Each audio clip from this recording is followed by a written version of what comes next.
আজকে লেগে গেছি অ্যারেনিয়ামের রিপোর্টিংয়ের কাজে। দেখো যে অ্যারেনিয়ামগুলো, এটা আমার সব থেকে বড় অ্যারেনিয়াম, দেখছো? এটাকে রিপোর্টিং করব, মানে এখন তো ফেব্রুয়ারি মাসে এগুলোকে রেখে দিতে হবে। কদিন রাখবো, আর এদিকে মাটি জাগ দিয়ে রাখবো। আরও অনেক অ্যারেনিয়াম আছে, সবগুলো ছাড়াবো, ছাড়িয়ে একে এখন জাগ দিয়ে রাখবো, পরে আবার তোমাদের দেখাচ্ছে। দেখেছো, সব থেকে বড় অ্যারেনিয়াম এটা আমার। হয়ে গেল অ্যারেনিয়ামটাকে। এবার এর মাটিগুলোকে সব ধুয়ে নেবো, ধুয়ে এখন কদিন একটু রেখে দেবো, 10-15 দিন মতো না, এমনি রেখে দেবো। কারণ অ্যারেনিয়াম এই সময়টা এইভাবে রেখে দিলে ও আপনি আপ শক্তি জোগাড় করে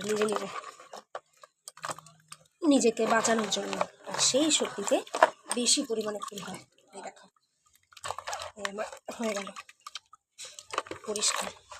এখন এমনি সেমি সেড এরিয়াতে এগুলোকে রেখে দেবো। অ্যারেনিয়ামটাকে আরও অনেক অ্যারেনিয়াম আছে, তোমাদের দেখাবো।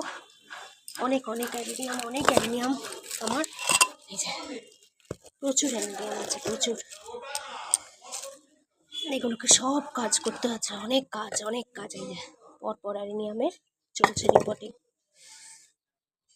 দেখো আমার সব কটা অ্যারেনিয়াম তোলা হয়ে গেছে, আর এটাতে মাটি জাগ দিয়ে রেখেছি।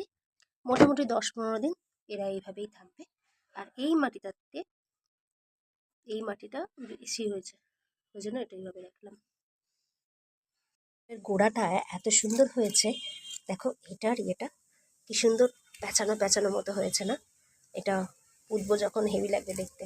আচ্ছা, আমি না এই তলার এই এক্সট্রা শিকড়গুলো কিন্তু কেটে দিয়েছি, হ্যাঁ, সেটা মানে দেখাতে হয়নি, এক হাতে মোবাইল এক হাতে করা, সেজন্য এক্সট্রা শিকড়গুলো কেটে দিচ্ছি। এইটা দেখো কি সুন্দর হয়েছে, এই দেখো পেঁচিয়ে আপন মনে এসছে। এটা এরকম করে এসের মতো করে উঠছে, দেখো এইটা অতটা সুন্দর লাগছে না। আর এটা তো একেবারে মাদার অ্যারেনিয়াম, এটা তো সুন্দর হচ্ছেই।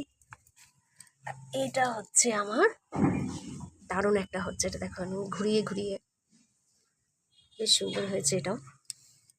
আর একটা দেখাই তোমাদের, এটা একদম পুরো মনে হচ্ছে যেন বসে আছে, দেখো এই দেখো পা মুড়িয়ে বসে থাকার মতো হয়েছে। এইটার থেকেও বেশি হয়েছে এইটা হয়েছে, দুদিকে পা মুড়িয়ে বসে রয়েছে, দেখো এরকম মনে হচ্ছে না, পা মুড়িয়ে বসে রয়েছে। কেমন লাগলো বলবে, হ্যাঁ? এরপরে এগুলো বসাবো পরে, মোটামুটি 15 দিন পর বসাবো। এখন এগুলো এইভাবে রয়েছে, ঘুমিয়ে। হ্যাঁ, কত বড় সাইজ খানা দেখো, কাটবো এগুলোকে সব।